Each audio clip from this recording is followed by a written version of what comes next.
नमस्कार दोस्तों, स्वागत है एक नए वीडियो में। हम लोग एएलपी सीवीटी 2 एग्जाम के पार्ट बी में इलेक्ट्रीशियन ट्रेड का वीडियो देख रहे हैं, जिसमें महामैराथन चल रहा है। पहला पार्ट लेकर आए हैं, आज दूसरा पार्ट लेकर आए हैं, तो जरूर देखें, काफी फायदा करेगा इस एग्जाम में। तो आइए शुरू करते हैं। आज पहला चैप्टर है मैग्नेटिज्म का, जिसका पहला प्रश्न है कि दो चुंबकीय ध्रुवों के मध्य कार्यरत बल।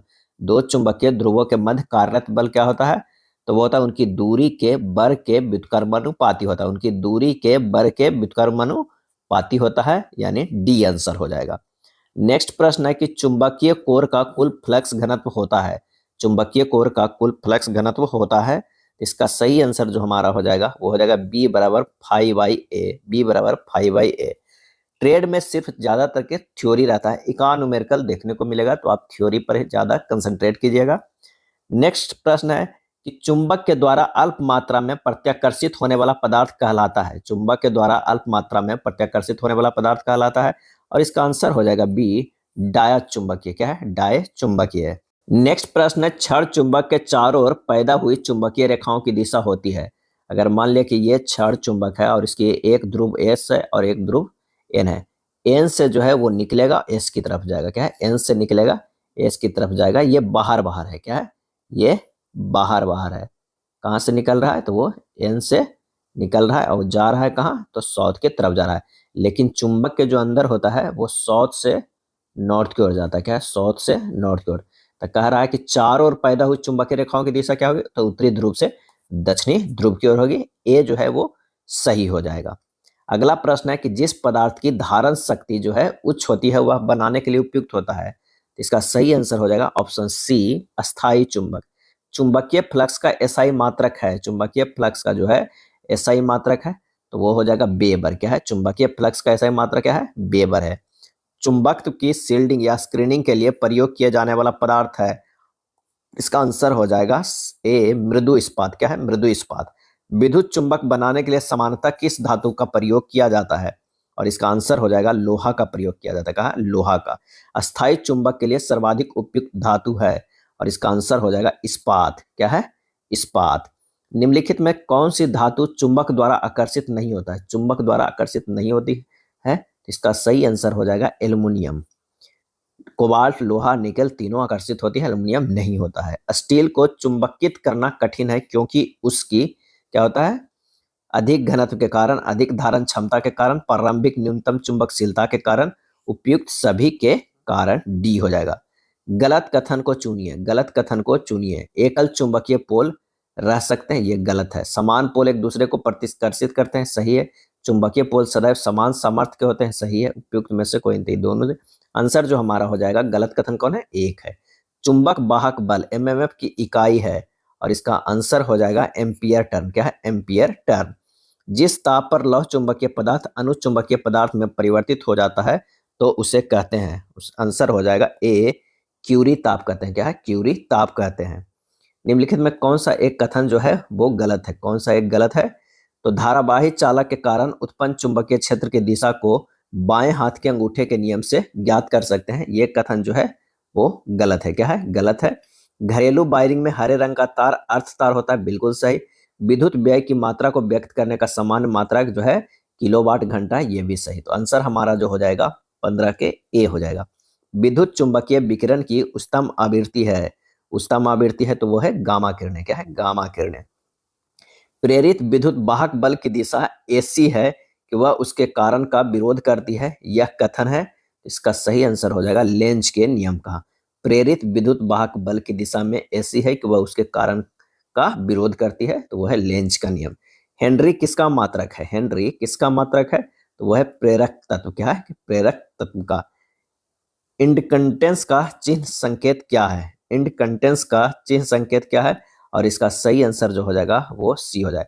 इंडक्टेंस होना चाहिए। इंडक्टेंस का चिन्ह संकेत क्या है? तो वो है एल होगा। क्या है? इंडक्टेंस। प्रेरकत्व मतलब इंडक्टेंस की इकाई क्या है? तो इसका सही आंसर हो जाएगा वो है हेनरी। क्या है? हेनरी।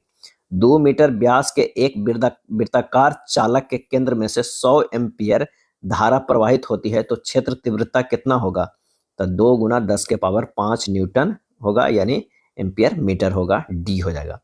निर्वात में विद्युत चुंबकीय विकिरण की गति, और इसका सही आंसर जो हो जाएगा वो है रेडियो तरंगों से गामा किरणों तक बढ़ती है। रेडियो तरंगे से गामा किरणों तक बढ़ती है। टेंजेंट गैल्वेनोमीटर की चुंबकीय सुई छोटी होती है बल्कि चुंबकीय क्षेत्र होता है। टेंजेंट गैल्वेनोमीटर की चुंबकीय सुई छोटी होती है बल्कि चुंबकीय क्षेत्र होता है, और इसका सही आंसर हो जाएगा ऑप्शन बी, केंद्र में समान और छोटा। केंद्र में समान और छोटा। विद्युत चुंबकीय तरंग और प्रकाश की गति निम्नलिखित होती है, और इसका आंसर हो जाएगा दोनों की गति समान। क्या है? दोनों की गति समान। पूर्ण रूप संतृप्त वैद्युत चुंबक के चुंबकीय अभिभाव को खाली स्थान बढ़ाया जा सकता है, और इसका सही आंसर होगा बर्तनों की संख्या बढ़ाकर। क्या है? बर्तनों की संख्या बढ़ाकर। एक धन आवेश ऊर्ध्वाधर ऊपर की ओर चल रहा है। जब यह किसी चुंबकीय क्षेत्र जो उत्तर दिशा की ओर है में प्रवेश करता है तो बल की दिशा आवेश पर किस तरफ होगी, और इसका सही आंसर जो हो जाएगा वो हो जाएगा पश्चिम। एक परिनालिका से स्थिर धारा प्रवाहित होती है। अगर एक कच्चे लोहे के गठरक को कुंडली के रूप में डुबो दिया जाए तब परिनालिका के अंदर चुंबकीय क्षेत्र जो होगा वो कैसा होगा? तो बढ़ेगा। क्या है? बढ़ेगा। निम्नलिखित में से किस विद्युत चुंबकीय तरंग की तरंगदैर्घ्य अधिकतम है, और इसका सही आंसर हो जाएगा वो है अवरक्त किरण या इंफ्रारेड। चुंबकीय क्षेत्र है, चुंबकीय क्षेत्र जो है वो है, आंसर जो हमारा हो जाएगा दोनों उत्तरी तथा दक्षिणी ध्रुव। चुंबकीय सुई किस तरफ संकेत करती है, और इसका सही आंसर हो जाएगा उत्तर की तरफ। क्या है? उत्तर की तरफ। एक ऊर्ध्वाधर तार धारा की ऊपर की ओर वहन करती है। तार के लिए ठीक उत्तर वाले बिंदु पर चुंबकीय क्षेत्र की दशा होगी। एक ऊर्ध्वाधर तार धारा को ऊपर की ओर वहन करती है। तार के लिए ठीक उत्तर वाले बिंदु पर चुंबकीय क्षेत्र की दिशा होगी, और इसका सही आंसर हो जाएगा ठीक पश्चिम की ओर होगी। यदि एक स्थान पर चुंबकीय गति 30 डिग्री और पृथ्वी के चुंबकीय क्षेत्र का क्षैतिज घटक 0.6 गॉस है, उस स्थान पर उधर घटक जो होगा वो होगा कौन सा? तो इनमें से कोई नहीं होगा। क्या है? कोई नहीं। तांबे के एक बंद छल्ले को क्षैतिज रूप में रखा गया है और इससे होकर एक क्षण चुंबक लंबता गुजरता है। छल्ले से होकर गुजरते समय चुंबक का जो त्वरण होगा वो कैसा होगा? तो गुरुत्वजन्य त्वरण से कम होगा। गुरुत्वजन्य त्वरण से कम होगा। विद्युत चुंबकीय वर्णक्रम के अज्ञात विकिरण के निम्नलिखित गुण है। दो गुण है। उनकी तरंगदैर्घ्य बहुत छोटी है और वह 0.01 एंगस्ट्रॉम से 10 एंगस्ट्रॉम के बीच होती है। वह विद्युत और चुंबकीय क्षेत्रों द्वारा पथ से विचलित नहीं किया जाता है। इनमें कौन सा विकिरण उपयुक्त विशेषताओं से युक्त है, और इसका सही आंसर जो हो जाएगा वो है एक्सरे। क्या है? एक्सरे। किसी बंद सतह और सतह के अंदर घेरे हुए शुद्ध आवेश द्वारा अभिवाह का संबंध खाली स्थान नियम स्थापित करता है, और इसका आंसर होगा गॉस के नियम स्थापित करता है। दो चुंबकों के बीच की दूरी आधी कर दी जाती है। दोनों चुंबकों के बीच आकर्षण या विकर्षण उनके मूल मान से तुलना करने पर होगा, और इसका आंसर हो जाएगा 4 गुना होगा। क्या है? 4 गुना होगा। एक चल कुंडलन यंत्र में कुंडलन को एक समान चुंबकीय क्षेत्र के बजाय चुंबकीय क्षेत्र में निलंबित किया जाता है। ऐसा इसलिए किया जाता है क्योंकि इसके विक्षेप को इसकी धारा का समानुपाती बनाने के लिए, इसके विक्षेप को इसकी धारा का समानुपाती बनाने के लिए ए हो जाएगा। यदि कोई धारा वामवर्ती दिशा में प्रवाहित हो तो नजदीकी ध्रुव की ध्रुवता होगी, और इसका आंसर होगा दक्षिणी ध्रुव होगा। क्या है? दक्षिणी ध्रुव होगा। यदि कोई धारा वामवर्ती दिशा में प्रवाहित हो तो नजदीकी ध्रुव की ध्रुवता होगी दक्षिणी ध्रुव। विद्युत चुंबकीय तरंगों की ध्रुवण प्रक्रिया से यह साबित होता है कि विद्युत चुंबकीय तरंगे जो है वो क्या है? ज्वावक्रिय है, यानी सिनुसॉइडल है। सिनुसॉइडल है। अस्थायी चुंबक का परीक्षण खाली स्थान द्वारा किया जाता है। सही आंसर होगा पारस्परिक प्रेरक तत्व वाला एक विद्युत परिपथ के प्रयोग करके। पारस्परिक प्रेरक तत्व वाला एक विद्युत परिपथ के प्रयोग करके अस्थायी चुंबक का परीक्षण किया जाता है। एक इंडक्शन कॉइल का अन्योन्य प्रेरक तत्व गुणांक 5 हेनरी है। प्राथमिक कुंडली में धारा 5 एम्पियर से 10⁻³ सेकेंड में शून्य हो जाती है। द्वितीय कुंडली में प्रेरित विद्युत वाहक बल होगा, और इसका आंसर जो होगा वो 25,000 वोल्ट होगा। किसी प्रेरण कुंडली के चक्रों की संख्या और कोड की लंबाई दोनों ही दुगने कर दिए जाते हैं, इसका स्वप्रेरक तत्व हो जाएगा, और इसका सही आंसर जो हो जाएगा वो है दुगना हो जाएगा। फ्लेमिंग के बाएं हाथ के नियम में तर्जनी उंगली इंगित करती है, और इसका सही आंसर हो जाएगा बी, चुंबकीय क्षेत्र का। एक विद्युत वाहक बल स्थैतिक प्रेरित विद्युत वाहक बल होता है, और सही आंसर हो जाएगा जब कुंडली से जुड़े फ्लक्स परिवर्तित हो। फ्लेमिंग के बाएं हाथ के नियम का उपयोग किसे ज्ञात करने के लिए किया जाता है, और इसका सही आंसर जो हमारा हो जाएगा वो है चुंबकीय क्षेत्र में चालक ले जाने वाली धारा की गति की दिशा को सी हो जाएगा। विद्युत चुंबक में क्रोड के रूप में इस्तेमाल होता है और इसका सही आंसर हो जाएगा मृदु लोहा का। क्या है? मृदु लोहा का। अस्थाई चुंबक को जब दो भागों में तोड़ा जाता है तब, और इसका आंसर जो हो जाएगा वो होगा प्रत्येक भाग में एक दक्षिणी ध्रुव और एक उत्तरी ध्रुव होगा, बी हो जाएगा। कोई इलेक्ट्रॉन जब किसी चुंबकीय क्षेत्र से होकर गुजरता है तब, कोई इलेक्ट्रॉन जब किसी चुंबकीय क्षेत्र से होकर गुजरता है तब आंसर हमारा हो जाएगा वेग और ऊर्जा जो है वो नियत रहता है। क्या है? नियत रहता है। निम्न सूत्र किसके सिद्धांत को दर्शाता है? किसके सिद्धांत को दर्शाता है? तो लेंज के नियम का। क्या है? लेंज के नियम का। चुंबकन बल हटा लेने के बाद किसी पदार्थ में अवशेष रहा चुंबकत्व कहलाता है और इसका आंसर होगा अवशिष्ट चुंबकत्व। क्या है? अवशिष्ट चुंबकत्व। निम्न में से कौन एक चुंबक के गुण नहीं है? कौन एक गुण जो है वो नहीं है? समान ध्रुव एक दूसरे को विकर्षित व समान ध्रुव एक दूसरे को आकर्षित करते हैं, ये गुण नहीं है। आंसर जो हमारा हो जाएगा ये सी हो जाएगा। कौन सा नियम बतलाता है कि प्रेरित विद्युत वाहक बल का परिमाण फ्लक्स लिंकेज के परिवर्तन दर का समानुपाती होता है? और इसका सही आंसर जो हो जाएगा वो विद्युत चुंबकीय प्रेरण के फैराडे का द्वितीय नियम, सी।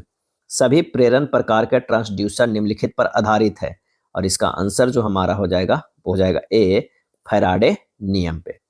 चुंबकीय फ्लक्स का लोहे के कोर में संतृप्तिकरण होने का क्या कहते हैं? चुंबकीय फ्लक्स का लोहे के कोर में संतृप्तिकरण होने को क्या कहते हैं? और इसका सही आंसर हमारा हो जाएगा हिस्टेरिसिस। क्या है? हिस्टेरिसिस। यदि दो चुंबकीय ध्रुवों की मध्य दूरी डी है तो उनके मध्य बल होगा और इसका आंसर हो जाएगा डी स्क्वायर के व्युत्क्रमीय समानुपाती, यानी सी हो जाएगा। क्या है? सी। निम्नलिखित में कौन सा कथन सत्य है? बताना है कि कौन सा कथन सत्य है। तो मैग्नेटिक फ्लक्स की इकाई जो है वो वेबर होती है, ये हमारा सत्य है। चुंबकीय सामग्री में हिस्टेरेसिस क्षति निम्न पर निर्भर करती है और इसका आंसर हो जाएगा हिस्टेरेसिस पास का क्षेत्र, क्षेत्र के उत्क्रमण की आवृत्ति, चुंबकीय सामग्री का आयतन, यानी ये सभी। स्थिर वैद्युत फ्लक्स घनत्व की इकाई होती है और इसका आंसर होगा कूलाम पर वर्ग मीटर। कूलाम पर वर्ग मीटर। नियम जो प्रेरित ईएमएफ और धारा सदैव उन्हें उत्पन्न करने वाले कारण का विरोध करता है वह निम्न कारण से है। आंसर हो जाएगा ए, लेंज नियम। क्या है? लेंज। एक चुंबक के उदासीन बिंदु पर, एक चुंबक के उदासीन बिंदु पर आंसर हो जाएगा वो है ए, क्षेत्र तीव्रता शून्य होती है। क्या है? क्षेत्र तीव्रता शून्य होती है। चलिए अब दूसरा चैप्टर देखते हैं और दूसरा चैप्टर जो हमारा है वो किस चैप्टर से है? तो वो है इलेक्ट्रिकल मेजरिंग इंस्ट्रूमेंट से। क्या है? इलेक्ट्रिकल मेजरिंग इंस्ट्रूमेंट से। पहला जिसका जो प्रश्न है वह कह रहा है प्रेरित प्रतिरोध का मापन किया जाता है। क्या है? प्रतिरोध का मापन किया जाता है और इसका जो सही आंसर हो जाएगा वो क्या हो जाएगा? तो आंसर हमारा इसका हो जाएगा पहला के प्रतिरोध कौन मापता है? ओम मीटर द्वारा मापा जाता है, यानी आंसर हमारा सी हो जाएगा। क्या है?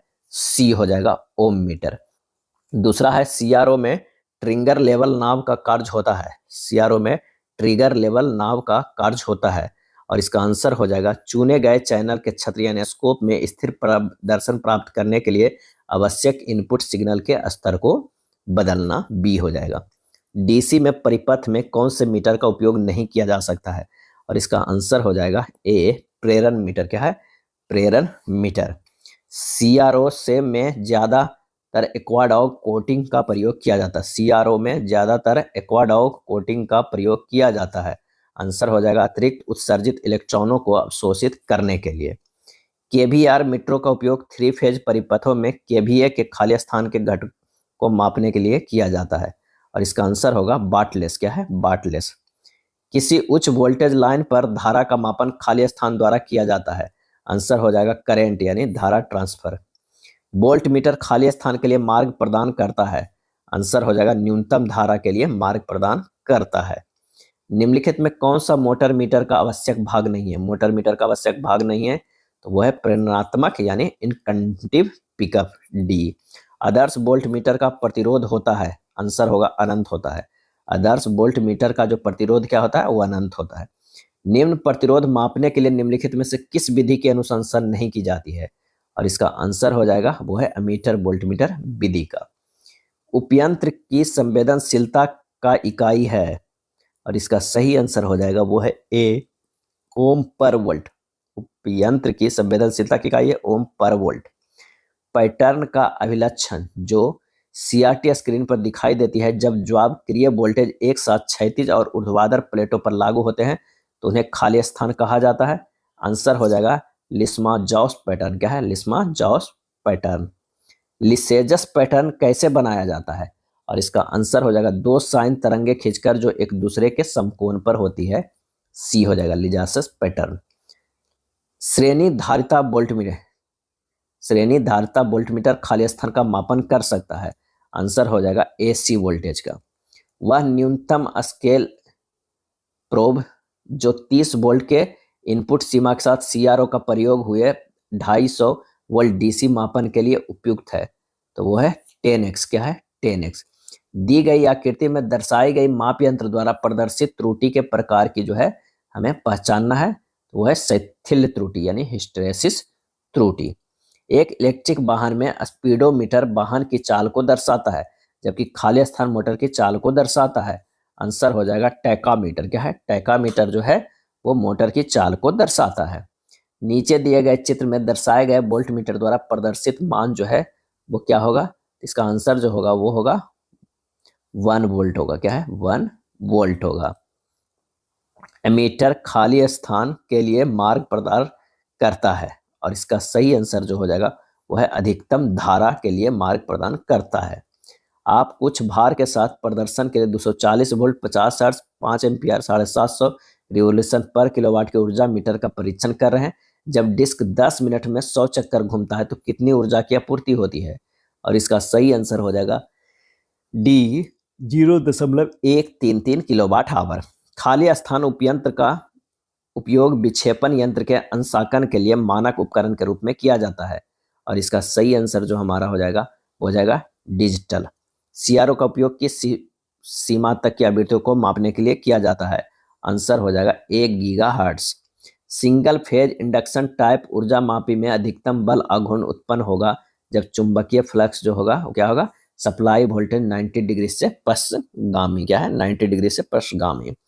चित्र में दिखाए गए एम्पियर मीटर द्वारा प्रदर्शित मान जो है वो क्या होगा? तो वो हो जाएगा 2.5 एम्पियर। क्या है? 2.5 एम्पियर। 10 का जो है वो 20 रेसिस्टेंस है और 50 वोल्ट है तो 50/20 कर दीजिएगा, तो हो जाएगा 2.5 एम्पियर। धारा को मापने के लिए किसका उपयोग किया जाता है? और इसका आंसर हो जाएगा एमीटर का। एक मल्टीमीटर किसे नहीं माप सकता है? आंसर हो जाएगा आवृत्ति का। क्या है? आवृत्ति का। अगला है 60 माइक्रो एम्पियर मीटर का प्रतिरोध 100 ओम है। यदि मीटर में 100 मिली एम्पियर की धारा मापनी हो तो शंट से प्रवाहित होने वाली धारा का मान क्या होगा? आंसर हो जाएगा 99.9 मिली एम्पियर। ब्रिज मापन में तापमान नियंत्रण आवश्यक है क्योंकि तापमान में परिवर्तन से खाली स्थान परिवर्तित होगा। आंसर हो जाएगा प्रतिरोध परिवर्तित होगा। अगर वोल्टेज को एसी मेंस खुला स्विच के क्रॉस मापा जाए तो मीटर पढ़ेगा। क्या पढ़ेगा? आंसर हो जाएगा 0 वोल्ट। एमीटर में शंट का कार्य खाली स्थान है। आंसर हो जाएगा धारा को बाईपास करना। ऊर्जा मापी एनर्जी मीटर में फ्लक्स का परिमाण खाली स्थान बदलता है। आंसर हो जाएगा असामान्य धाराओं एवं वोल्टेज की वजह से। इंटीग्रेटिंग इंस्ट्रूमेंट का एक उदाहरण है तो वह है एम्पियर आवर मीटर। बहुमापी में होता है वोल्ट मीटर, एमीटर एवं ओम मीटर होता है। एक परिशुद्ध एमीटर के प्रतिरोध का मान होना चाहिए और इसका आंसर होगा बहुत निम्न। क्या है? बहुत निम्न।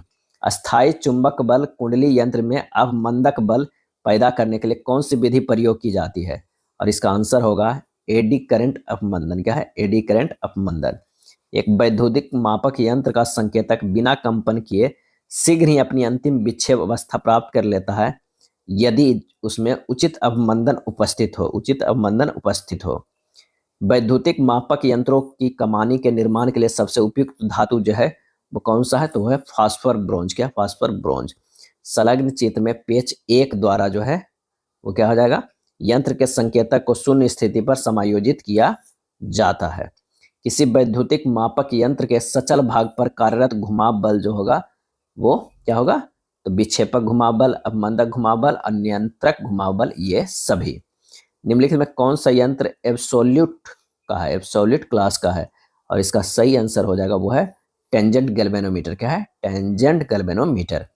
एक पैनल प्रकार के वोल्टता मापी में एक लेखनीय ग्राफ कागज पर गतिमान है तो उसका वर्ग है। और इसका आंसर हो जाएगा द्वितीयक यंत्र संग्रहण प्रकार यानी रिकॉर्डिंग टाइप का बी हो जाएगा।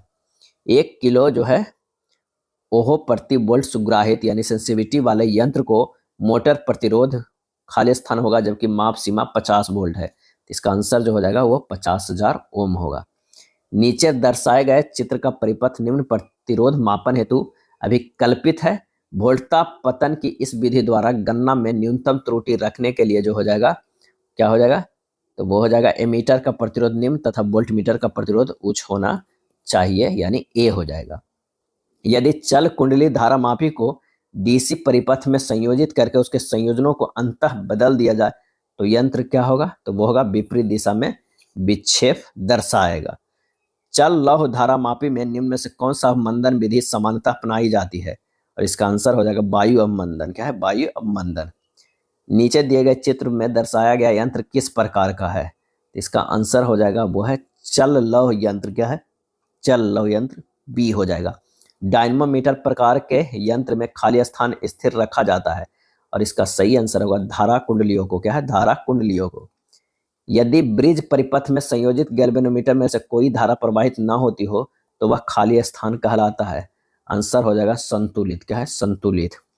यदि किसी व्हीट स्टोन ब्रिज में P बराबर 10 ओम, Q बराबर 100 ओम, S बराबर 60 ओम हो तो अज्ञात प्रतिरोध R का मान जो है वो कितना होगा, 10/100 बराबर 60 बटा जो होना चाहिए वो कितना होना चाहिए, हमें ये देखना है P Q तो 60 बटा दोनों जो है ये बराबर होना चाहिए। यहाँ पर ये जो होना चाहिए 600 होना चाहिए, लेकिन 600 ओम में तो नहीं है तो यहाँ पर कोई और भी 100 ऊपर है, ये 10 नीचे है, ये 60 ऊपर और ये जो होगा 6 नीचे होगा, तभी ये 10-10 जो है वो बराबर हो जाएगा। तो यानी हमारा जो हो जाएगा कितना, 6 ओम। आंसर जो होगा 49 के वो ए हो जाएगा। 1 मीटर ब्रिज में संतुलित अवस्था में I1 बराबर 25 सेंटीमीटर, I2 बराबर 75 सेंटीमीटर और ज्ञात प्रतिरोध 60 ओम हो तो अज्ञात प्रतिरोध का जो है वो मान क्या हो जाएगा, तो वो हो जाएगा 20 ओम हो जाएगा। क्या है, 20 ओम हो जाएगा। ओम मीटर का प्रयोग में लाने से पूर्व यह आवश्यक है कि क्या होगा, उसका प्रोब्स को शॉर्ट सर्किट कर ले, बिल्कुल सही। उपयुक्त माप सीमा का चयन कर ले, सही। संकेतक को शून्य प्रतिरोध हेतु समायोजित कर ले, सही। उपरोक्त में से सभी। अंतः प्रतिरोध दर्शाने वाला वैद्युतिक परिपथ खाली स्थान कहलाता है और इसका सही आंसर हो जाएगा खुला परिपथ। क्या है, खुला परिपथ। 1 वोल्ट इकाई खाली स्थान होती है और इसका आंसर हो जाएगा 1000 वाट घंटे। एकल फेज निवारक को विशेष रूप से खाली स्थान के लिए बनाया जाता है और इसका सही आंसर हो जाएगा असंतुलित वोल्टता सुरक्षा के लिए। असंतुलित वोल्टता सुरक्षा के लिए वैद्युत ऊर्जा खपत नापने की सर्वोत्तम विधि है। वैद्युत ऊर्जा खपत नापने की सर्वोत्तम विधि है और इसका आंसर होगा एनर्जी मीटर। क्या है, एनर्जी मीटर। यदि किसी ऊर्जा मापी की चकती 1 किलोवाट आवर ऊर्जा खपत दर्शाने में 1500 घूर्णन करती है तो उसके एक चक्कर द्वारा दर्शाई गई ऊर्जा खपत होगी और इसका आंसर हो जाएगा 40 वाट पर मिनट। क्या है, 40 वाट पर मिनट। यदि किसी ऊर्जा मापी के फेज तथा न्यूट्रल संयोजनों को अंतः बदल कर दिया जाए तो क्या होगा, और इसका आंसर हो जाएगा चकती की घूर्णन दिशा परिवर्तित हो जाएगी। चकती की जो घूर्णन दिशा है परिवर्तित हो जाएगी। यदि शक्ति गुणक मीटर की रीडिंग 0.8 है तो अग्रभार में खाली स्थान है और इसका आंसर होगा निम्न प्रेरणिक प्रतिघात और उच्च धारिता प्रतिघात। निम्न प्रेरणिक प्रतिघात और उच्च धारिता प्रतिघात। एकल प्राथमिक लपेट वाले करंट ट्रांसफार्मर की लपेट निष्पादी यानी टर्न्स रेशियो 10:1 है। यदि द्वितीयक कुंडलन में से 2 एम्पियर धारा प्रवाहित होती है तो प्राथमिक धारा होगी और इसका आंसर हमारा जो हो जाएगा वो 20 एम्पियर हो जाएगी। क्या है, 20 एम्पियर हो जाएगी। एक 100 ampere by 5 ampere current transformer को 5 एम्पियर धारा मापी के साथ धारा मापन के लिए प्रयोग किया जाता है। यदि धारा मापी 3 एम्पियर दर्शाता है तो लाइन धारा होगी और इसका सही आंसर हो जाएगा 60 एम्पियर होगा। क्या है, 60 एम्पियर होगा। शक्ति गुणांक पावर फैक्टर नापने के लिए नीचे दर्शाए गए चित्र में कौन सी मापनीय स्केल का अंशांकन यानी ग्रेजुएशन सही है, और इसका सही आंसर जो हमारा हो जाएगा वो हो जाएगा ए। क्या है, ए हो जाएगा। यदि विद्युत लाइन चालू ऑन हो तो निम्न में से कौन सा उपकरण प्रयोग नहीं करना चाहिए, और इसका आंसर होगा ओम मापी और मैगर। ओम मापी और मैगर। एसी परिपथों में इंस्ट्रूमेंट ट्रांसफार्मर का उपयोग किसकी माप सीमा बढ़ाने के लिए किया जाता है, और इसका आंसर हो जाएगा केवल धारा मापी, केवल वोल्ट मापी, केवल वाट मापी, ये सभी डी हो जाएगा। क्या है, डी। एक गैल्वेनोमीटर को एक एमीटर में कैसे रूपांतरित किया जाना चाहिए? एक गैल्वेनोमीटर को एक एमीटर के रूप में कैसे रूपांतरित किया जाना चाहिए? और इसका सही आंसर होगा इसके समानांतर प्रतिरोध जोड़कर। क्या है? समानांतर प्रतिरोध जोड़कर। केल्विन डबल ब्रिज खाली स्थान के मापन के लिए सर्वाधिक उपयुक्त होता है, और इसका आंसर होगा कम प्रतिरोध। क्या है? कम प्रतिरोध। शंट ओम मीटर में अधिकतम विक्षेपण डिफ्लेक्शन व्यक्त करता है, तो सही जवाब होगा अधिकतम धारा को। क्या है? अधिकतम धारा को। मीटर जो वोल्टेज मापता है कहलाता है, और इसका आंसर हो जाएगा वोल्ट मीटर। क्या है? Volt meter. किसी विद्युत परिपथ या उपकरण का रोधन प्रतिरोध निम्नलिखित द्वारा मापा जाता है, और इसका आंसर हो जाएगा मेगर के द्वारा। क्या है? मेगर के द्वारा जो है वो मापा जाता है। निम्नलिखित में कौन एक समाकलित उपकरण है? और इसका सही आंसर हो जाएगा वोल्ट मीटर। क्या है? Volt meter. एक डायनेमोमीटर प्रकार का उपकरण किसे मापन करने के लिए प्रयुक्त होता है? और इसका सही आंसर हो जाएगा धारा, वोल्टता, शक्ति, उपयुक्त में से सभी। किसी वोल्ट मापी की संवेदनशीलता समानता किस रूप में अभिव्यक्त की जाती है? और इसका आंसर हो जाएगा ओम पर वोल्ट। क्या है? ओम पर वोल्ट। वाट आवर को मापने वाले किसी इलेक्ट्रोडायनमोमीटर श्रेणी के उपकरण में निम्न में से कौन सी वस्तु नहीं होती है? और इसका आंसर होगा नियंत्रण कमानी। क्या है? नियंत्रण कमानी। प्रत्यक्ष धारा मापने के लिए एकमात्र उपयुक्त मीटर है, और इसका आंसर हो जाएगा स्थायी चुंबक प्रकार। क्या है? स्थायी चुंबक प्रकार। वाट मीटर के मामले में क्रमशः धारा कुंडली और वोल्टता कुंडली की प्रकृति क्या है?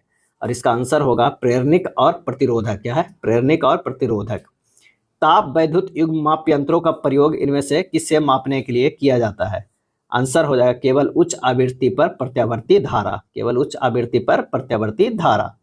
सीआरओ में टाइम बेस्ड सिग्नल खाली स्थान होती है, और इसका आंसर हो जाएगा उच्च आवृत्ति की साइनोसाइडल तरंग। उच्च आवृत्ति की साइनोसाइडल तरंग।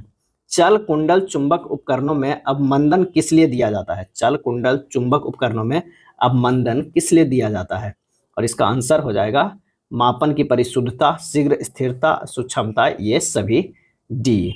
थर्मोस्टेट का कार्य क्या है? और इसका आंसर हो जाएगा किसी उपकरण के ताप को एक निश्चित परास के भीतर बनाए रखना। सी होगा। एक अमीटर की रेंज बढ़ाने के लिए, एक अमीटर की रेंज बढ़ाने के लिए तो वो होता है एक कम मान वाले प्रतिरोध को अमीटर की कुंडली के साथ समांतर में जोड़िए। कम मान वाले प्रतिरोध को अमीटर की कुंडली के साथ समांतर से जोड़िए अमीटर को रेंज बढ़ाने के लिए।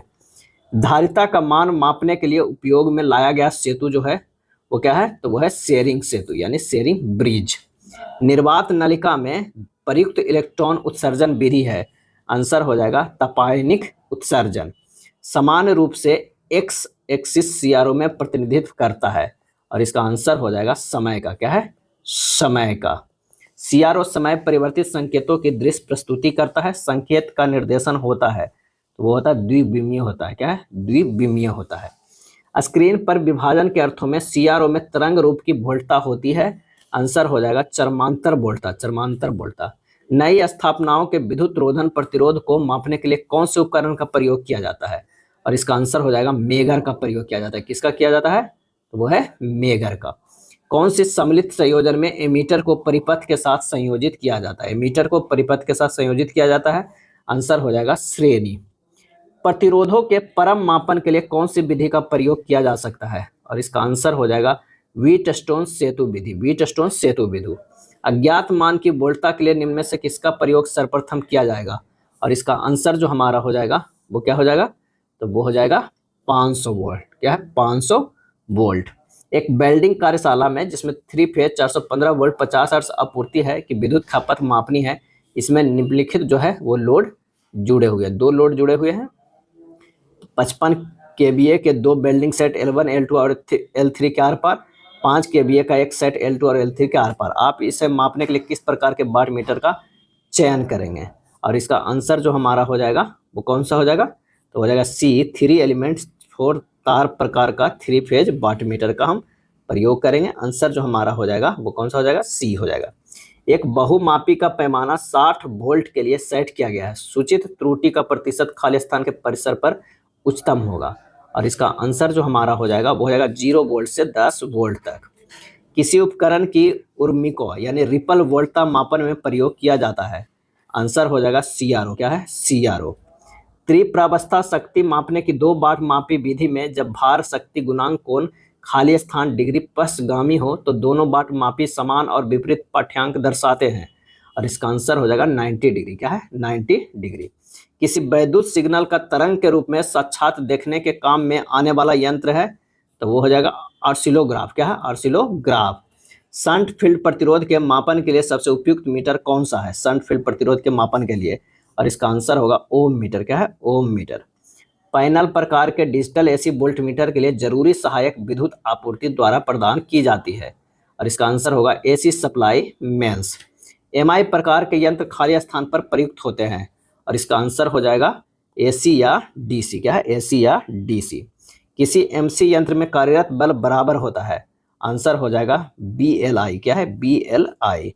मापक यंत्र में संकेतक के पीछे दर्पण लगाने का क्या उद्देश्य है, और इसका आंसर हो जाएगा संकेतक तथा उसकी परछाई के बीच समानांतर त्रुटि को समाप्त कर पाठ्यांक को त्रुटि रहित बनाना, यानी डी हो जाएगा। अगला है, किसी निम्न प्रतिघात के आर पार वोल्टता मापन के लिए बहुमापी की अपेक्षा VT/VM अधिक विश्वसनीय होता है, क्योंकि, और इसका सही आंसर जो हमारा हो जाएगा वो हो जाएगा इसकी सुग्राह्यता उच्च होती है, यह उच्च अपघात प्रस्तुत करता है, यह मापी गई वोल्टता को परिवर्तित नहीं करता, यानी उपरोक्त में से सभी। मैगर का प्रचालन आधारित होता है, और इसका सही आंसर हो जाएगा चल कुंडली यंत्र पर। क्या है? चल कुंडली यंत्र पर। खाली स्थान माप की सबसे छोटी इकाई है जिसे किसी उपकरण द्वारा दर्शाया जा सकता है, और इसका आंसर हो जाएगा रिजोल्यूशन माप की सबसे छोटी इकाई है। अमीटर सर्किट से किस प्रकार जुड़ा होता है, और इसका आंसर हो जाएगा सीरीज से जुड़ा होता है। अमीटर जो है, अगर ये सर्किट है तो यहाँ पर जो है लगा हुआ रहता है अमीटर। अगर वोल्ट मीटर की बात करें तो इसके बीच में वोल्ट मापना है, तो यहाँ पर V जो है वो पैरेलल में लगा रहता है। किसी वोल्ट मीटर की संवेदनशीलता खाली स्थान में व्यक्त की जाती है, और इसका आंसर होगा ओम पर वोल्ट। ओम पर वोल्ट। क्रीपिंग त्रुटि किस में होती है? क्रीपिंग त्रुटि, और इसका आंसर हो जाएगा एनर्जी मीटर में। निम्न उपकरणों में से क्या हिस्टैरिसीस और एडी करंट त्रुटि में मुक्त होता है? इसका सही आंसर होगा इलेक्ट्रोस्टैटिक उपकरण में। इलेक्ट्रोस्टैटिक उपकरण में। CRO का विस्तृत रूप क्या है? फुल फॉर्म जो है वो क्या है? और इसका आंसर हो जाएगा cathode ray oscilloscope. Cathode ray oscilloscope. 3 phase 4 wire परिपथ में शक्ति मापन हेतु उपयोग होता है, और इसका आंसर होगा 3 वाट मीटर। क्या है? 3 वाट मीटर। निम्न में से किस उपकरण में एक डिस्क होती है, और इसका आंसर हो जाएगा ऊर्जा मापी। क्या है? ऊर्जा मापी। घरेलू प्रदाय ऊर्जा मापी की डिस्क किस पदार्थ की बनी होती है, और इसका आंसर हो जाएगा एल्युमिनियम का। क्या है? एल्युमिनियम का। घरेलू ऊर्जा मापी कैसा होता है, और इसका सही आंसर हो जाएगा समाकलन यंत्र। क्या है? समाकलन यंत्र। CRO से सीधे नहीं मापा जा सकता है, आंसर हो जाएगा शक्ति। क्या है? शक्ति। मल्टीमीटर से क्या नहीं मापा जा सकता है, और इसका आंसर होगा आवृत्ति जो है वो नहीं मापा जाता है। पोटेंशियोमीटर का नियोजन निर्भर करता है, और ये निर्भर करता है इसके तार की लंबाई पर। क्या है? लंबाई पर। शक्ति गुणक मापी में होते हैं। शक्ति गुणक मापी में होते हैं, कोई भी नियंत्रक स्प्रिंग नहीं। कोई भी नियंत्रक स्प्रिंग जो है वो नहीं। अब आइए अगला चैप्टर देखते हैं, ट्रांसफार्मर। ट्रांसफार्मर के पहला क्वेश्चन है कि सिलिका जेल का प्रयोग किया जाता है। सिलिका जेल काफी इंपॉर्टेंट है। सिलिका जेल का प्रयोग किया जाता है, और इसका सही आंसर जो हो जाएगा नमी सुखाने है। तो क्या है? नमी सुखाने होते हैं। अगर आप बैग वूग खरीदते हैं तो उसमें भी एक सिलिका जेल का छोटा सा पैकेट रहता है, दिया हुआ रहता है। ट्रांसफार्मर किस सिद्धांत पे कार्य करता है, और इसका सही आंसर होगा म्यूचुअल इंडक्शन। क्या है? म्यूचुअल इंडक्शन पे काम करता है। Mutual induction.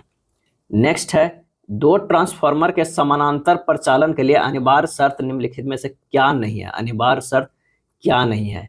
तो समान फेज अनुक्रम बिल्कुल होना चाहिए, समान आवृत्ति बिल्कुल 50 हर्ट्ज पे बरकरार है तो दोनों 50 हर्ट्ज पे होना चाहिए, समान वोल्टेज अनुपात होना चाहिए, ये भी सही है, समान केवीए रेटिंग ये जरूरी नहीं है, ये चेंज भी हो सकता है, तो आंसर हो जाएगा डी। किसी ट्रांसफार्मर में अधिकतम दक्षता के लिए शर्त क्या है? इसका सही आंसर हो जाएगा कॉपर हानि बराबर लौह हानि अगर होता है तो अधिकतम जो है दक्षता के लिए ये शर्त है। ट्रांसफार्मर की रेटिंग निम्नलिखित में से होती है, और इसका आंसर हो जाएगा किलो वोल्ट एम्पियर में होता है, केवीए में होता है, डी हो जाएगा। एक ट्रांसफार्मर किस सिद्धांत पे काम करता है? किस सिद्धांत पे काम करता है? और इसका आंसर हो जाएगा अन्योन्य प्रेरण से। क्या? अन्योन्य प्रेरण से। ट्रांसफार्मर को एडी करंट क्षय से सुरक्षित करने हेतु कोर को खाली स्थान से बनाया जाता है, और इसका आंसर हो जाएगा सॉफ्ट आयरन। क्या है? सॉफ्ट आयरन से बनाया जाता है एडी करंट जो है लॉस कम करने के लिए। एक ट्रांसफार्मर की प्राथमिक और द्वितीयक वाइंडिंग के बीच फेज अंतर कितना होता है? और इसका सही आंसर हो जाएगा 180 डिग्री का होता है। कितने डिग्री का होता है? 180 डिग्री का होता है। ये सब काफी इंपॉर्टेंट प्रश्न है, से ध्यान रखिएगा। संलग्न चित्र में दर्शाया गया ट्रांसफार्मर जो है वो क्या है, और इसका सही आंसर जो हमारा हो जाएगा वो है करंट ट्रांसफार्मर। क्या है? करंट ट्रांसफार्मर है। कितनी बाइंडिंग का प्रयोग ऑटो ट्रांसफार्मर में होता है, और इसका सही आंसर हो जाएगा एक। कितने बाइंडिंग का प्रयोग होता है ऑटो ट्रांसफार्मर? तो उसमें एक ही बाइंडिंग होता है इस तरह का, और इसी में एक जो है ये वेरिएबल लगा हुआ रहता है। एक ही बाइंडिंग का प्रयोग होता है इसमें ऑटो ट्रांसफार्मर में। किसी शर्त पर ट्रांसफार्मर की दक्षता अधिकतम होगी, और इसका सही आंसर जो हमारा हो जाएगा बी, ताम्र क्षतियां लौह क्षतियों के समान होगी। नमी सोखने के लिए सिलिका जेल का रंग खाली स्थान हो जाता है, और इसका सही आंसर हो जाएगा गुलाबी या सफेद। एक धारक ट्रांसफार्मर का भार खाली स्थान में अभिव्यक्त किया जाता है, और इसका आंसर होगा वोल्ट एम्पियर में। करंट ट्रांसफार्मर के प्राइमरी सर्किट में जब करंट प्रवाहित हो रहा हो तब सेकेंडरी परिपथ को जो है वो क्या होगा, खुला नहीं रख सकते हैं। क्या है? खुला नहीं रख सकता है। अगर प्राइमरी सर्किट में जब करंट प्रवाहित हो रहा है तो सेकेंडरी परिपथ को खुला नहीं रखा जाता है। ट्रांसफार्मर में कंजर्वेटर का कार्य होता है, और इसका सही आंसर जो हमारा हो जाएगा तेल के तापक्रम में परिवर्तन के कारण तेल में फैलाव एवं संकुचन को देखभाल करना, यानी डी हो जाएगा। अगर मान लिया कि इस तरह का ट्रांसफार्मर है, इसमें आप देखते होंगे कि यहाँ पर एक और जो भी है गोल का वो लगा रहता है, यही जो है वो कंजर्वेटर है। ट्रांसफार्मर में श्वसन का कार्य होता है, और इसका सही आंसर हो जाएगा बी। ट्रांसफार्मर में जब बाह्य वायु प्रवेश करती है तो उसकी आर्द्रता से बचाना, यानी बी। ट्रांसफार्मर का कोर अच्छी गुणवत्ता वाले पदार्थ का बना होता है, जैसे कि CrGO इस्पात, ताकि निम्नलिखित न्यूनतम किया जा सके, और इसका आंसर होगा हिस्टेरोसिस हानि। क्या है? हिस्टेरोसिस लॉस को। ट्रांसफार्मर में लौह कोर प्रदान किया जाता है निम्न के लिए, आंसर हो जाएगा चुंबकीय पथ रिलैक्टेंस को कम करने के लिए। ट्रांसफार्मर में मुक्त सर्किट परीक्षण निष्पादित करते हैं, इसका आंसर हो जाएगा रेटेड ट्रांसफार्मर वोल्टता के साथ। प्राइमरी बाइंडिंग के मध्य प्रवाहित धारा के द्वारा उत्पन्न फ्लक्स किसमें EMF प्रेरित करता है, और इसका आंसर हो जाएगा प्राइमरी बाइंडिंग एवं सेकेंडरी बाइंडिंग दोनों। अगला है ट्रांसफार्मर की शून्य भार धारा प्रयुक्त वोल्टता के पश्चगामी होता है, और इसका आंसर हो जाएगा 75 डिग्री से। ट्रांसफार्मर की शून्य भार धारा प्रयुक्त वोल्टता के पश्चगामी होती है 75 डिग्री से। किसी ट्रांसफार्मर का लघु पथ परीक्षण देता है, और इसका आंसर होगा समतुल्य प्रतिरोध और क्षरण प्रतिरोध। लघु पथ जो है परीक्षण देता है समतुल्य प्रतिरोध और क्षरण प्रतिघात। ट्रांसफार्मर में गुंजन रव यानी ह्यूमिंग नॉइज का कारण है, और इसका आंसर हो जाएगा चुंबकीय विरूपण। एक शक्ति ट्रांसफार्मर में भंवर धारा क्षति कम की जा सकती है, आंसर हो जाएगा पटलीकरण की मोटाई कम करके। अगला है उच्चतर वोल्टेज में निम्नतर वोल्टेज या विपरीतः AC से रूपांतरित करने वाला उपकरण कहलाता है, तो क्या कहलाता है? ट्रांसफार्मर। क्या है? ट्रांसफार्मर। यानी अगर उच्च वोल्टेज से निम्न में जाना है या निम्न से जो है उच्च में जाना है, तो ये काम कौन करता है? ट्रांसफार्मर। ट्रांसफार्मर में खुला पथ परीक्षण निम्नलिखित मापने के लिए किया जाता है, और इसका आंसर हो जाएगा क्रोड हानि। क्या है? क्रोड हानि। ट्रांसफार्मर में आवृत्ति में बदलाव के साथ क्या है, तो वह तांबे की क्षतियां अपरिवर्तित रहती है। ट्रांसफार्मर निम्न पर आवृत्ति में परिवर्तन होने पर न्यूनतम प्रभावित होता है, और इसका आंसर होगा इकाई शक्ति गुणक। ट्रांसफार्मर में भंवर धारा हानियां निम्न में होती है, और इसका आंसर हो जाएगा कोर। ट्रांसफार्मर के चुंबकीय घटक का शक्ति गुणक होता है, और इसका आंसर हो जाएगा डी 0। स्पंद यानी पल्स ट्रांसफार्मर में निम्न का प्रयोग करते हैं, तो वो करते हैं फेराइट कोर। क्या है? Ferrite core. ट्रांसफार्मर में कौन सी क्षति भार के अनुसार अत्यधिक बदलती है, और इसका आंसर हो जाएगा तांबा हानि। क्या है? तांबा हानि। इनमें कौन सा एक स्टेप अप ट्रांसफार्मर के बारे में सही है, इसका आंसर हो जाएगा सेकेंडरी ग्रेटर देन प्राइमरी। एक जो है ये है क्या है? N प्राइमरी है, और ये जो है वो सेकेंडरी है। क्या है? सेकेंडरी है। अगर NS ग्रेटर देन NP है, यानी सेकेंडरी में टर्न ज़्यादा है प्राइमरी से, तो ये क्या हो गया? Step up. क्या है? Step up transformer. अगर NP ग्रेटर देन NS है तो स्टेप डाउन ट्रांसफार्मर। क्या? Step down transformer. Transformer core के निर्माण में प्रयुक्त सामग्री है, तो वो है सिलिकॉन स्टील। क्या है? Silicon steel. ट्रांसफार्मर के खाली स्थान सिद्धांत पे काम करता है, और इसका आंसर हो जाएगा Faraday's law of electromagnetic induction. Faraday law of electromagnetic induction. Transformer core lamination का प्रयोजन है, और इसका आंसर हो जाएगा लौह हानि को कम करना। लौह हानि को कम करना। एक स्टेप अप ट्रांसफार्मर खाली स्थान के रूप में भी इस्तेमाल किया जा सकता है, और इसका आंसर हो जाएगा स्टेप डाउन ट्रांसफार्मर। आदर्श ट्रांसफार्मर में शून्य लोड पर प्राथमिक कुंडलन की धारा IP जो है वो क्या है? वोल्टेज EP से 90 डिग्री जो है वो पिछड़ जाती है। ट्रांसफार्मर के प्राथमिक एवं द्वितीयक कुंडलन में सदैव जो होता है वो क्या होता है, एक उभयनिष्ठ परिपथ होता है, यानी डी होगा। एक ट्रांसफार्मर के द्वितीय कुंडलन में प्रेरित विद्युत वाहक बल निर्भर करता है किस पे, तो वो हो जाएगा चुंबकीय फ्लक्स के परिणाम पर, स्रोत की आवृत्ति पर, लपेट संख्या पर, यानी सभी पर।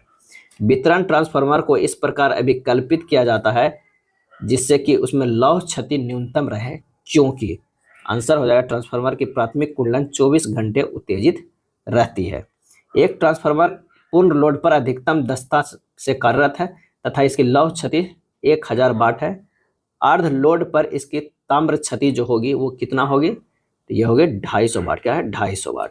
ट्रांसफार्मर में शून्य लोड अवस्था में प्राथमिक धारा का मान पूर्ण लोड अवस्था का केवल खाली स्थान होता है। इसका सही आंसर होगा 2 से 5%। ट्रांसफार्मर में शून्य लोड अवस्था में प्राथमिक धारा का मान पूर्ण लोड अवस्था का केवल 2 से 5% होता है।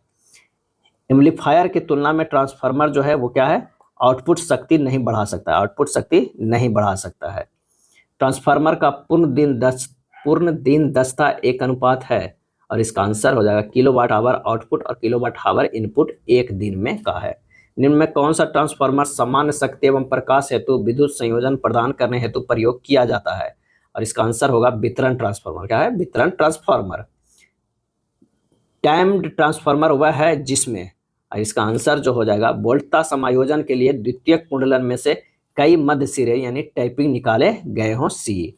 इनमें कौन ट्रांसफार्मर का विद्युत वाहक बल ज्ञात करने का सूत्र है, और इसका सही आंसर हो जाएगा E बराबर 4.445 यानी ए। सेकेंडरी बाइंडिंग में प्रेरित विद्युत वाहक बल EMF किस पर निर्भर करता है, और इसका आंसर हो जाएगा वो है टर्नों की संख्या, सप्लाई, आवृत्ति और फ्लक्स, ये तीनों पर, उपयुक्त में से तीनों। ऑटो ट्रांसफार्मर खाली स्थान प्रयोग किए जाते हैं। सही आंसर जो हमारा हो जाएगा वो हो जाएगा ऑटोमोबाइल में। पोटेंशियल ट्रांसफार्मर प्रयोग किया जाता है, तो वो किया जाता है यंत्रों एवं रिले आदि में। यदि 3 फेज डेल्टा ट्रांसफार्मर की एक फेज कुंडलन जल जाए यानी ओपन सर्किट हो जाए तो वह प्रदान करेगा, क्या करेगा, 58% शक्ति। प्राकृतिक रूप से तेल शीतलन प्रणाली का उपयोग कितनी क्षमता के ट्रांसफार्मर के लिए किया जाता है, और इसका आंसर होगा 500 किलोवोल्ट एम्पियर। ट्रांसफार्मर लेमिनेशंस के लिए विशेष सिलिकॉन इस्पात कोर क्यों प्रयोग की जाती है, और इसका आंसर होगा हिस्टैरिसीस क्षति घटाने के लिए, हिस्टैरिसीस क्षति घटाने के लिए।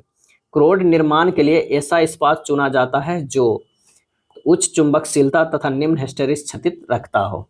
संलग्न चित्र में दर्शाया गया ट्रांसफार्मर है, तो वो है उपचायक ऑटो ट्रांसफार्मर बी।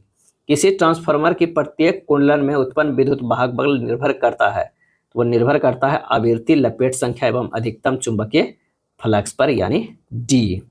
लघु वितरण ट्रांसफार्मर में निम्नलिखित में से कौन सी सुरक्षा युक्ति प्रयोग नहीं की जाती है, और इसका सही आंसर हो जाएगा अधिक धारा सुरक्षा, बुकोल्ज रिले, प्रेशर रिलीज वाल्व, ये सभी।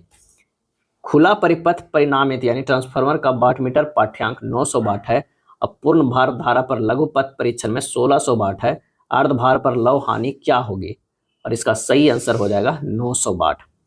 किसी स्थिर वोल्टता ट्रांसफार्मर में किसी प्रेरित विद्युत द्वितीयक वोल्टता पर द्वितीयक वेस्टर्न की प्रतिबाधा संधारित्र के आर पार प्रतिबाधा के तुल्य हो जाएगा।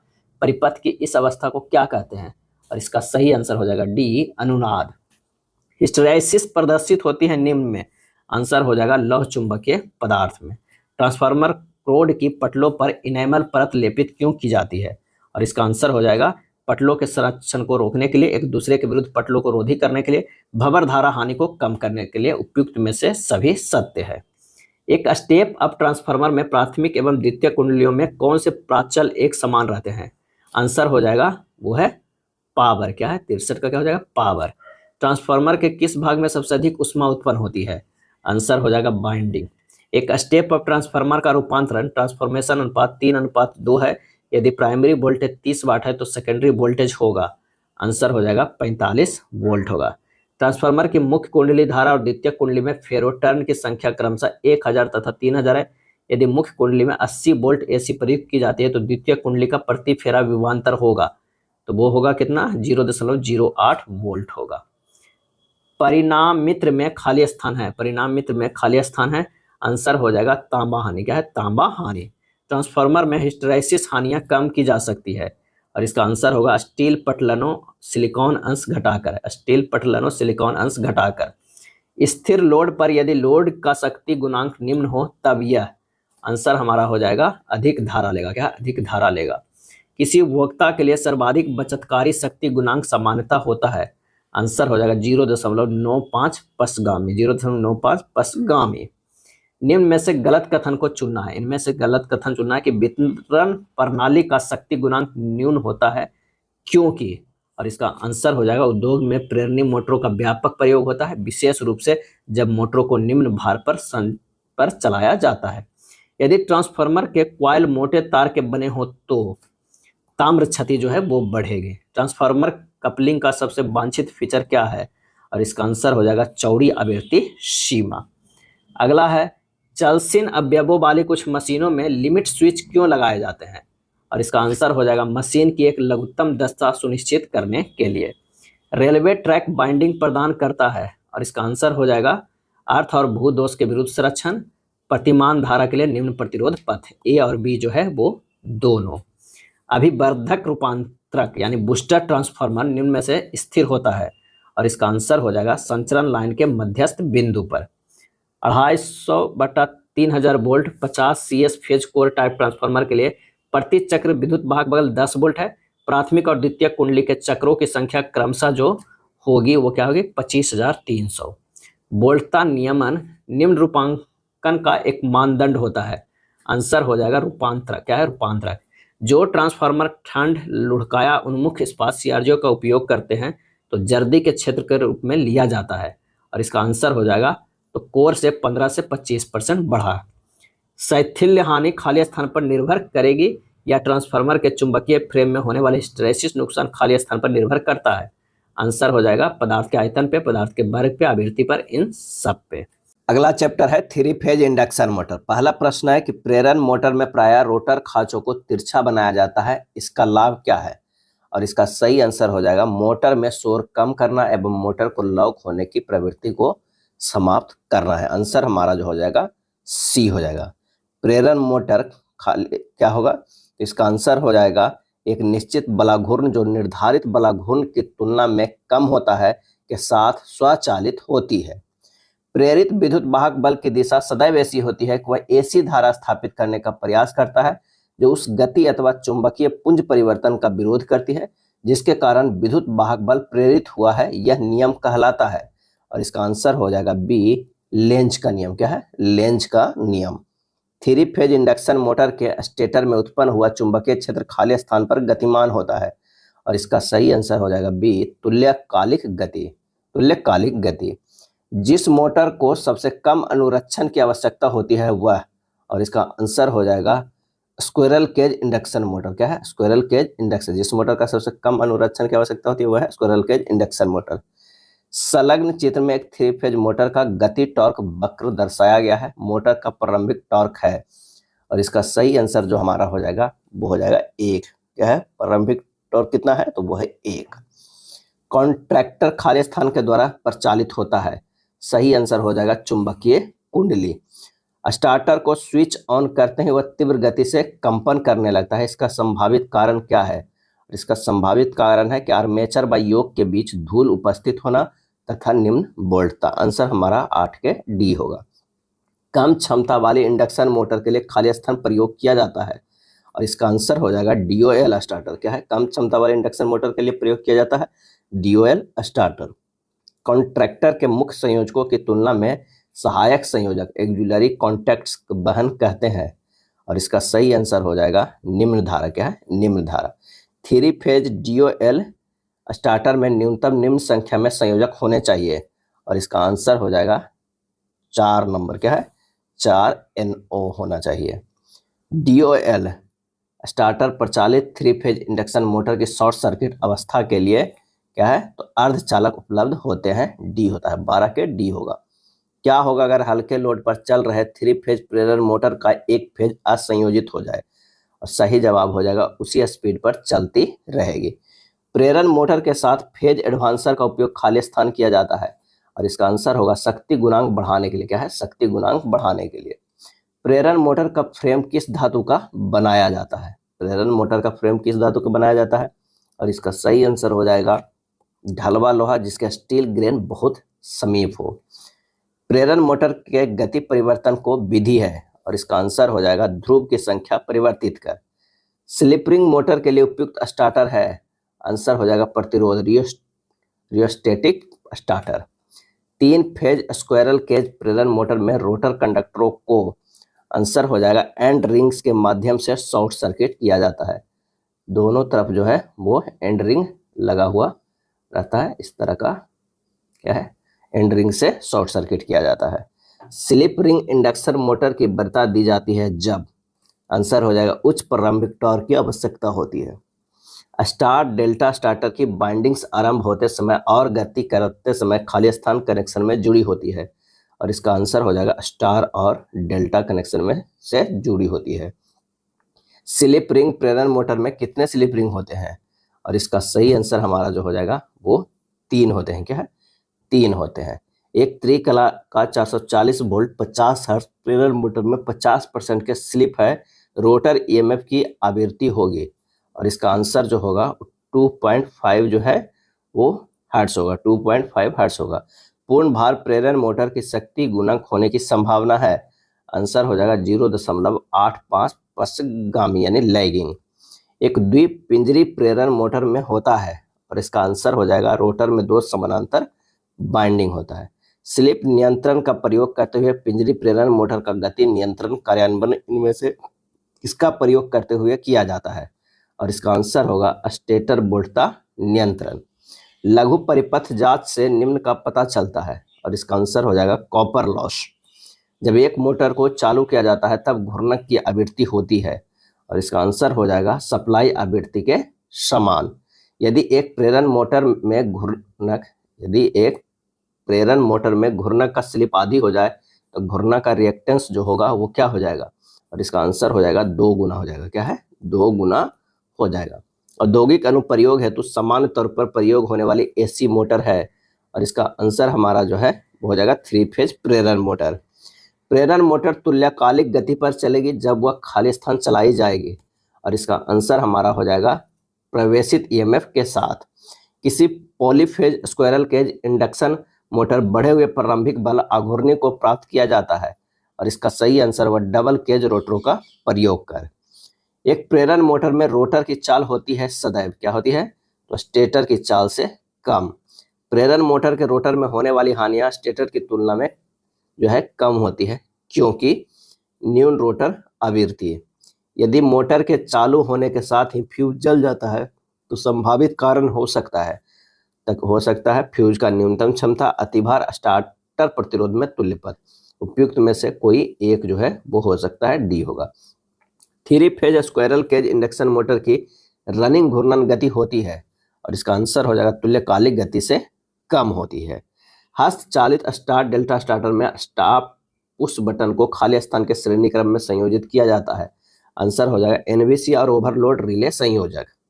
नेक्स्ट है, नीचे पर जो है दर्शित चित्र में वोल्टमीटर विधि द्वारा 3 फेज मोटर के टर्मिनल्स के पहचान हेतु संबंध दर्शाया गया। यदि जुड़े टर्मिनल सही है जैसे चित्र में प्रदर्शित है तो वोल्टमीटर V2 निम्न माप देगा, और इसका सही आंसर जो हो जाएगा वो आपूर्ति वोल्टेज से कम देगा। तार त्रिकोण यानी स्टार डेल्टा स्टार्टर का जो है हैंडल चित्र में दर्शाया गया है, डेल्टा स्थिति में रुकता नहीं है, इसका कारण क्या है, इसका सही आंसर जो हमारा हो जाएगा वो हो जाएगा प्रवाह कुंडली को त्रिकोण में विभवांतर नहीं मिलता है। प्रत्यागामी पंप जिसको भार के अधीन चालू करने की आवश्यकता होती है में खाली स्थान मोटर प्रयुक्त की जाती है, और इसका सही आंसर हमारा जो हो जाएगा वो हो जाएगा डी द्विपिंजरी प्रेरण। एक मोटर की दक्षता जो 4 किलोवाट शक्ति की है और 4 अश्व शक्ति देती है कितनी होगी, तो इसका आंसर हो जाएगा 74.6%। इंडक्शन मोटर में अधिकतम टॉर्क तब पैदा होता है जब क्या होता है, रोटर प्रतिरोध बराबर स्टेटर प्रतिघात। किसी इंडक्शन मोटर में रोटर करंट की आवृत्ति खाली स्थान होती है तो स्लिप गुना सप्लाई आवृत्ति के बराबर। स्लिप रिंग के लिए कौन सी सामग्री उपयोग की जाती है, आंसर हो जाएगा तांबा। यदि डायरेक्ट कनेक्टेड डेल्टा मोटर की शुरुआती बल आघूर्ण 100% हो तो स्टार कनेक्टेड 3 फेज प्रेरण मोटर शुरुआती बल आघूर्ण का प्रतिशत क्या होगा, आंसर हो जाएगा 33.3%। एक स्लिप रिंग इंडक्शन मोटर की उतनी ही रेटिंग वाले स्क्वायरल केज मोटर से तुलना किस तरह की जा सकती है, और इसका सही आंसर हो जाएगा यह महंगी है, इंडक्शन मोटर के बारे में निम्नलिखित में कौन सा कथन जो है वो असत्य है? तो मोटर केवल एक ही दिशा में चल सकती है, ये असत्य है। खाली स्थान विधि से पिंजरा प्रारूपी 3 फेज प्रेरण मोटर नहीं स्टार्ट की जा सकती है। आंसर हो जाएगा आर्मेचर के श्रेणी क्रम में प्रतिरोध लगाकर। यदि कोई 3 फेज मोटर केवल 2 फेज पर चलती है तो यह एकल फेजिंग कहलाता है। यह अंततः क्या होता है? तो यह जल जाएगी। 120 डिग्री पर विस्थापित कुंडलियों में 3 फेज सप्लाई देने पर उत्पन्न चुंबकीय क्षेत्र होगा, और इसका आंसर हो जाएगा घूर्णीय। क्या है? घूर्णीय। अगला है तुल्यकालिक गति एवं वास्तविक गति का अंतर होता है। सही आंसर हो जाएगा बी, स्लीप। क्या है? स्लीप। चलिए नेक्स्ट देखते हैं। अगला जो हमारा चैप्टर है वह है सिंगल फेज इंडक्शन मोटर। क्या है? सिंगल फेज इंडक्शन मोटर के पहला प्रश्न क्या है कि सिंगल फेज पंप की प्रवाह दर को खाली स्थान परिवर्तित किया जा सकता है, और इसका सही आंसर जो हमारा हो जाएगा वो हो जाएगा कौन सा? तो पाइप के आकार को कम करके। एक सार्वत्रिक मोटर यूनिवर्सल मोटर में सामान्यतः ब्रश की चौड़ाई और कम्यूटेटर सेगमेंट की चौड़ाई का अनुपात क्या होता है? काफी इंपॉर्टेंट प्रश्न है। तो 2.1 होता है, 2:1 होता है। क्या है? यूनिवर्सल मोटर में ब्रश की चौड़ाई और कम्यूटेटर सेगमेंट की चौड़ाई 2:1 होता है। वॉशिंग मशीन एवं मिक्सर में समानता प्रयुक्त मोटर के प्रकार कौन सा है? तो वो है बी, सार्वत्रिक मोटर यानी यूनिवर्सल मोटर। 1 HP में कितने वाट होते हैं? तो इसका सही आंसर हो जाएगा डी, 746 वाट। दिए गए आउटपुट और गति के लिए एक सार्वत्रिक मोटर यूनिवर्सल मोटर को 220 वोल्ट 50 हर्ट्ज की आपूर्ति की तुलना में खाली स्थान की आवश्यकता होगी।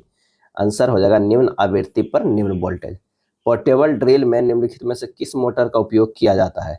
और इसका आंसर हो जाएगा यूनिवर्सल मोटर का। संधारित प्रवर्तित एकल phase motor capacitor start single phase motor में यदि संधारित कैपेसिटर के स्थान पर खाली स्थान लगा दिया जाए तो भी दिशा में चलती रहेगी। आंसर हो जाएगा प्रतिरोध लगा दिया जाए तो भी। यूनिवर्सल मोटर की गति नियंत्रण खाली स्थान द्वारा किया जाता है। आंसर हो जाएगा फेज कोण कंट्रोल द्वारा। क्या है? फेज कंट्रोल कोण कंट्रोल द्वारा। यूनिवर्सल मोटर की गति नियंत्रण खाली स्थान द्वारा किया जाता है। आंसर हो जाएगा रियोस्टेटिक कंट्रोल विधि से। किसी टेबल फैन की गति को कैसे नियंत्रित किया जा सकता है? और इसका आंसर हो जाएगा इनपुट वोल्टेज को नियंत्रित करके। किसी छत के पंखे सीलिंग फैन की गति को कम होने का क्या कारण हो सकता है? और इसका आंसर होगा संधारित्र में खराबी, कैपेसिटर में खराबी। दिए गए आउटपुट और चाल के लिए 220 वोल्ट 60 हर्ट्ज की आपूर्ति की तुलना में एक सर्व विद्युत मोटर को खाली स्थान की आवश्यकता होगी। इसका आंसर हो जाएगा निम्न आवृत्ति पर उच्च वोल्टेज। एकल फेज प्रेरण motor single phase induction motor में संधारित्र यानी कैपेसिटर का कार्य क्या है? और इसका आंसर होगा उच्च प्रवर्धन आघूर्ण, स्टार्टिंग टॉर्क प्रदान करना। 2 वैल्यू कैपेसिटर रन मोटर के प्रदर्शन को खाली स्थान वर्गीकृत किया जाता है, और इसका आंसर हो जाएगा इसकी भारी लोड को स्टार्ट करने की क्षमता द्वारा। साधारण मिक्सर कितनी विद्युत शक्ति लेता है? और इसका आंसर हमारा जो हो जाएगा वो हो जाएगा 400 वाट। सिंगल फेज मोटरों में उपयोग किया जाने वाला प्रवर्तक संधारित्र यानी स्टार्टिंग कैपेसिटर निम्नलिखित में से कौन सा है? इसका आंसर हो जाएगा विद्युत अपघटनी संधारित्र।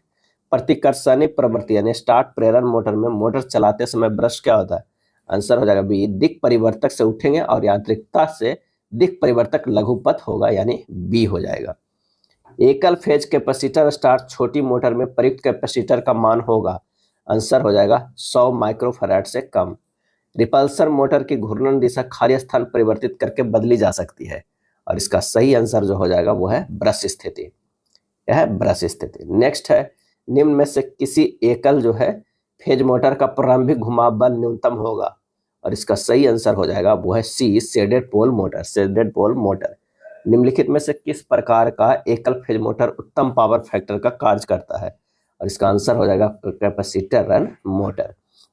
एक सचल विद्युत ब्लोअर में सामान्यतः किस प्रकार का मोटर प्रयुक्त किया जाता है? ब्लोअर में।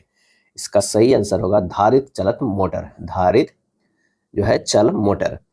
एक कला मोटर जिसकी घूर्णन दिशा का परिवर्तन संयोजन को बदलकर नहीं किया जा सकता है खाली स्थान कहलाती है। आंसर हो जाएगा प्रतिकर्षण प्रेरण मोटर। एकल फेज मोटर में सहायक बाइंडिंग का सामान्य प्रतिरोध क्या होता है? और इसका सही आंसर हो जाएगा मुख्य बाइंडिंग के संदर्भ में तुलनात्मक रूप से उच्च होता है। घरेलू फ्रिज में प्रयोग की जाने वाली मोटर निम्नलिखित में से खाली स्थान कौन सी है? और इसका आंसर हो जाएगा सिंगल फेज प्रेरण मोटर। निम्नलिखित में कौन सा गैर परिवर्तित मोटर है? और इसका सही आंसर होगा प्रतिकर्षण प्रेरण मोटर। संकेतन और कालमापन यंत्र के लिए खाली स्थान मोटर उपयोगी है, और इसका सही आंसर हो जाएगा प्रतिस्तंभ यानी रिलक्टेंस। सार्वत्रिक मोटर के पटलित क्षेत्र में स्टेटर और रोटर के निर्माण के लिए कौन सी कोर प्रयुक्त की जाती है, और इसका सही आंसर हो जाएगा पटलित लौह कोर को। अगला है, एक सार्वत्रिक मोटर में क्षेत्र बेस्टन किस प्रकार के तार से जो है वो निर्मित होती है, और इसका सही आंसर हो जाएगा मोटे बल की युक्ति यानी इनामेल्ड ताम्र तार। यदि आर्मेचर को शॉर्ट सर्किट या ओपन सर्किट किया जाता है तो यूनिवर्सल मोटर में खाली स्थान होता है, आंसर हो जाएगा भारी स्पार्किंग होता है।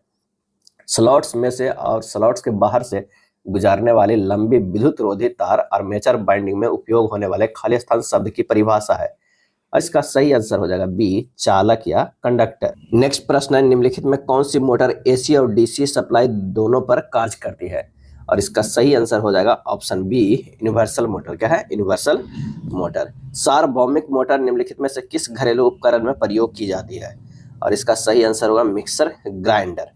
एक यूनिवर्सल मोटर में अल्टरनेटिंग फ्लक्स द्वारा उत्पन्न एडी करंट खाली स्थान है, आंसर हमारा हो जाएगा मोटर में अत्यधिक गर्मी उत्पन्न नहीं कर सकता है। टॉर्क में कमी को रोकने के लिए निम्नलिखित में से किस मोटर में प्रतिरोधकों को आर्मेचर कॉइल और कम्यूटेटर सेगमेंट के बीच रखा जाता है, आंसर हो जाएगा यूनिवर्सल मोटर। निम्नलिखित में कौन सा मोटर एसी और डीसी दोनों पर काम करने के लिए डिजाइन किया गया है, आंसर हो जाएगा यूनिवर्सल मोटर। खाली स्थान को मिक्सर ग्राइंडर के सार्वभौमिक मोटर में उपयोग किया जाता है, आंसर हो जाएगा दोनों फील्ड बाइंडिंग और आर्मेचर बाइंडिंग। यूनिवर्सल मोटर को डीसी आपूर्ति पर एक एसी मोटर के रूप में चलाने के लिए कम्यूटेशन को खाली स्थान हटा दिया जाता है, आंसर हो जाएगा आर्मेचर कॉइल्स और कम्यूटेटर के बीच प्रतिरोध डालकर। स्वास्थ्य संतुलित उपकरणों में किस प्रकार के मोटर का प्रयोग किया जाता है, आंसर हो जाएगा एसी सर्वो मोटर का। निम्नलिखित में कौन सा टेप मोटर कनेक्शन के लिए सबसे उपयुक्त है, आंसर हो जाएगा बर्निस्ट कैम्ब्रिक। मिक्सर ग्राइंडर में आमतौर पर खाली स्थान का इस्तेमाल होता है, और इसका आंसर हो जाएगा यूनिवर्सल मोटर का। निम्नलिखित में से कौन सा मोटर अधिकतम स्टार्टिंग टॉर्क देता है, आंसर हो जाएगा संधारित स्टार्ट मोटर, संधारित स्टार्ट मोटर। इनमें से कौन एक अनुत्तेजित एकल कला तुल्यकालिक मोटर है, और इसका आंसर हो जाएगा प्रतिस्तंभ मोटर। घरेलू सीलिंग पंखा खाली स्थान का एक उदाहरण है एकल फेज प्रेरण मोटर का। छत के पंखे पर स्वीप का संबंध खाली स्थान से है, आंसर हो जाएगा उसके घूर्णन से बने वृत्त के व्यास। छादित ध्रुव मोटर में छादित कुंडली का उद्देश्य क्या है, तो वह घूर्णी चुंबकीय क्षेत्र का उत्पन्न करना। स्थायी विभक्त एकल कला संधारित मोटर में नहीं होता है, आंसर हो जाएगा अपकेंद्री स्विच। एकल कला मोटर की एक विशेषता है कि वह क्या है, तो वह हो जाएगा स्वतः प्रवृत्ति नहीं होती है। खाली स्थान से एकल कला प्रेरण मोटर के घूर्णन की दिशा का उत्क्रम किया जा सकता है, आंसर हमारा जो हो जाएगा वो है बी, परिवर्तक कुंडलन का संयोजन का उत्क्रम करके। यदि 230 वोल्ट डीसी सीरीज मोटर को 230 वोल्ट एसी आपूर्ति से जोड़ दिया जाए तो क्या होगा, आंसर हो जाएगा मोटर कम दक्षता और अधिक स्पार्किंग के साथ जो है वो चलेगा। सिंक्रोनस गति के लगभग 75% गति में अब केंद्रीय स्विच ऑक्सिलरी वाइंडिंग की लाइन सप्लाई आपूर्ति से अलग कर देता है, पर जो है स्प्लिट फेज इंडक्शन मोटर निम्न में से किस पर चलती रहती है, और इसका आंसर हो जाएगा रनिंग बाइंडिंग पर। खिलौने में निम्नलिखित में कौन सा मोटर प्रयुक्त किया जाता है, आंसर हो जाएगा shaded pole motor. Slip phase induction motor के स्टेटर में दो समानांतर बाइंडिंग्स प्रदान की जाती है जो एक दूसरे से कितनी कोणीय दूरी पर स्थित होती है, और इसका आंसर हो जाएगा स्पेस में 90 जो है डिग्री इलेक्ट्रिकल डिग्री, स्पेस में 90 इलेक्ट्रिक डिग्री। निम्नलिखित में कौन सा motor single phase series motor के नाम से भी जाना जाता है, इसका आंसर हो जाएगा यूनिवर्सल मोटर। क्या है? Universal motor. इलेक्ट्रिकल मिक्सचर में आमतौर पर निम्नलिखित में से क्या प्रयोग किया जाता है, और इसका सही आंसर हो जाएगा यूनिवर्सल मोटर। क्या है? Universal motor. ये था ट्रेड इलेक्ट्रीशियन का सेकेंड पार्ट। नेक्स्ट पार्ट्स जल्द ही लेकर आएंगे और पूरे बुक को समाप्त कर दिया जाएगा। अगर वीडियो अच्छा लगा तो लाइक एंड शेयर कर दीजिए। धन्यवाद।